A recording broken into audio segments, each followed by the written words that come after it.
Hello and welcome to the in-depth series of Drishti IAS. We all have heard about linking our Aadhaar card to bank accounts, but have you thought of why has it become of such importance that Aadhaar card will be linked with voter ID? Is it constitutional or not? It has been challenged actually. The bill which was introduced by the government in 2021 in the month of December with respect to making it mandatory for the linking of voter ID with the Aadhaar card has been challenged, saying that it's unconstitutional. Let's talk about it. From the perspective of GS mains paper second, from the perspective of prelims, it's important that you understand this particular topic. Moving ahead, let's first of all look at our points of discussion. These are the many points of discussion. The background has to be talked about, then only we can move forward to what the Supreme Court has said. What is the current petition challenging? What is the argument of the petitioner? Why is the government pushing for the linking of voter ID with the Aadhaar cards? The significance, issues and way forward, plus a question. Moving forward, first of all, let's talk about the background. In December 2021, the Centre introduced the Election Laws Amendment Bill 2021, which amended the Representation of Peoples Act 1950 and the Representation of Peoples Act 1951 as well. And after that, in August recently, 2022, Election Commission started a campaign to move ahead with this logic that we should interlink voter ID and Aadhaar card. The government officials also have asked individuals to link the voter IDs with their Aadhaar. If they do not do so, they will lose their right to vote, because if they do not have a voter ID, their name is not reflected in the voters' electoral roll, they won't be able to vote. The Supreme Court has recently issued a notice, that is on October 31st, to the centre. And this was done by a division bench of Justice 𝐾𝐤 𝐏𝐫𝐞𝐥𝐢𝐬 Justice 𝐈𝐀𝐒 Major General retired 𝐺 𝐏𝐫𝐞𝐥𝐢𝐬 is the petitioner, and he has said this is actually not constitutional. The constitutional powers of Election Laws Act of 2021 has been challenged, which amended Section 3 and Section 28 of the Representation of Peoples Act 1950, the registration of electoral rules of 2022, and 2 notifications regarding Aadhaar card and voter ID linkage. Moving ahead, what is the petitioner saying? Petitioner is not happy with Section 23 Clause 4 of the RPA of 1950, which needs a person to furnish their Aadhaar number for the purposes of establishing the identity of a person. Is Aadhaar a document for to perform as a proof of identity or a proof of citizenship? What is it? Or for the authentication of entries in electoral roll? Why only Aadhaar card? Why not PAN card? Why not driver's license? To identify registration of name of the same person in the electoral roll for more than one constituency or more than once in the same. This is all given in the Section 23. That means, first of all, you have to ensure that you have to provide the Aadhaar card as a proof of identity. Secondly, you will also have to do it for the purpose of authentication of entries in the electoral roll. If you have not done so, your name might not be reflecting in that. Then also to identify the registration of name for the same person. It can happen that a person has been registered as a voter through electoral rolls in more than one constituency. That can also lead to duplication, which is against the democratic interests of the country. No individual will be denied. Another thing also is there, that no individual will be denied inclusion in the electoral roll, nor have their names deleted from the roll if they are unable to furnish their Aadhaar number. This is what the amendment also says. So there is a contradiction, first of all. Secondly, what is due to sufficient cause as may be prescribed? On what basis the prescription has been done? That if you are fulfilling these criteria, then you can provide some other documents as well. Who is the person? First is, who is the person who is going to take care of that? Secondly, is it really justified? A person who is providing their Aadhaar card are dealing with something we are going to call as invasion of privacy, because from the Aadhaar card you can know a lot about a person. So first that, on what basis this distinction has been done? First that. Secondly, if it is possible to get your name reflected in the electoral roll, if you are not providing Aadhaar card but something other than Aadhaar card, why not make that mandatory, or why not make those rules flexible? So these are certain questions that must ring in your mind. Such individuals may be allowed to provide alternative documents. That means alternative documents may work. Mandatory and alternative. These are contradictory in nature. Moving ahead, let's talk about the right to vote, which a person can lose. It's a sacrosanct thing. It's one of the most sacred rights. Okay, sacrosanct as in, not according to the constitution, but a person who wants to be a part of the polity, of course, has to vote. Then only they can represent themselves. So first that, Form 6B is the major blockage, which changes to the registration of electoral rules of 1960. In Form 6 and Form 6B, the option of showing another identity proof is only available to the voter if they do not have the Aadhaar number. So this is a kind of discrimination.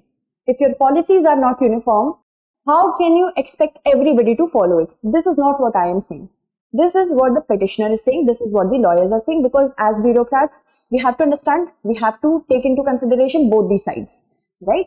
Moving ahead, let's talk about another very important facet of it.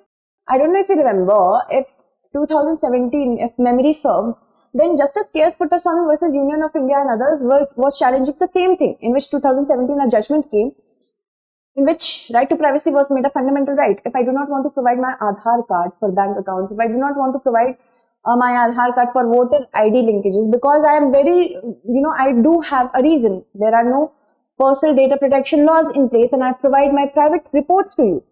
How is that possible? It hurts the independence of the Election Commission as well, because the Election Commission has to depend on the Aadhaar card to update their electoral rules, which is a continuous practice. So if that is not, if Election Commission is not independent here, then it defeats the purpose of democracy. Also, secrecy of vote. It can be also seen that Aadhaar card as voter ID linkage can also invade into the secrecy of the person who all have voted for or against the government in ruling. That can also be a problem. Moving ahead, let's talk about why is the government pushing to link these two. First, update database. As of, we must agree to this, that updating electoral roll is something of a continuous nature. So, if Aadhaar card is linked, according to the government, to the voter ID, it will be easier to update the list, because every person has one Aadhaar, generally. So what happens? That with the help of Aadhaar, it will be much easier to update and efficiently update the electoral roll. Remove duplication. Sometimes it can also happen that laborers, specifically migrant laborers who move from one constituency to another in search of jobs, they can also get themselves registered in two constituencies or more than two constituencies. So what happens? That a person, as I said, only has one Aadhaar, so it will be easier to weed out the duplication. PAN India Voter ID. With the help of this, a PAN India Voter ID can be created, which you can use in whatever constituency you are registered in. Okay? So these are some of the arguments by the government. And universal coverage, the significance is such that as of the last of 2021, the year 2021, 99.7% of adult Indian population had an Aadhaar card, much more than they have the data with respect to Aadhaar card, those population. It is much more than the population as we compare them to having a, PAN card or driver's license or any other card. So this is one of the significance. And it is also reliable and cost effective, because Aadhaar is something that can be easily obtained one time only, at one time only. So it does not, the Aadhaar itself does not to get updated a lot of times in one lifetime. So it will be easier for the Election Commission to update their electoral rolls accordingly. Moving ahead, there are also certain issues. First of all, there is an unclear constitutional status with respect to where Aadhaar can be actually used mandatorily. Is it for welfare services, or is it for, giving as a proof of identity? If it is a proof of identity, I can also provide PAN card. I can also provide driver's license. I can also provide my voter's ID itself. So, first of all, that. Different purposes. Again, as I told you, that the government, when it came up with the Aadhaar, it said that we are doing it for welfareism, that the benefits reach to those who actually deserve it. But now it started to become as a proof of identity. Biometric errors have also been registered, as according to UIDAI only in 2018, they saw that 12% of the population was erroneous with respect to biometric identification. Violation of right to privacy. As I provide my Aadhaar card number, I open doors for you to get my private information as well. So that is also a problem. There are no personal data protection laws right now in place. It's still a bill. So what is the problem is that if I do not have any security, then why will I provide my private details? That is the thing. Now let's talk about way forward. As the stakeholder here is the public opinion should be included, considered, thoroughly debated, productively debated in the parliament, then move forward. And after that, deeper parliamentary scrutiny could be also done over this, by standing committees or ad hoc committees. Ensure the privacy of the citizen. This is the most, you can say, this part has to be upheld in the most priority of ways, because nothing is more important right now in our current situation. If we have to maintain a democracy, then privacy comes along with it. Okay.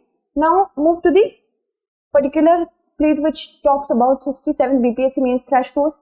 If you are a student who has qualified prelims for 67th BPSC, you can enroll in this program, and we have reduced the admission fee from 30,000 to 22,000. Investment plus CD returns, that 200 plus hours of classes will be provided to you. Every day you will get 2 classes for 6 days in a week, and the validity is up to 1 year, and you will be provided one class you shall be able to watch unlimited amount of times for the validity period of up to 1 year. Okay, so please do get enrolled in this course. From tomorrow only it is going to start. To know more about it, you can contact on these 2 numbers. Let me show you the numbers. Okay, let's move forward and talk about the question. So you have to answer this. It is a 2018 question. Aadhaar, you have to consider the following statement. Aadhaar card can be used as a proof of citizenship or domicile. Once issued, Aadhaar card number cannot be deactivated or omitted by the issuing authority. So we have to select the correct statement. That's it. Thank you so much.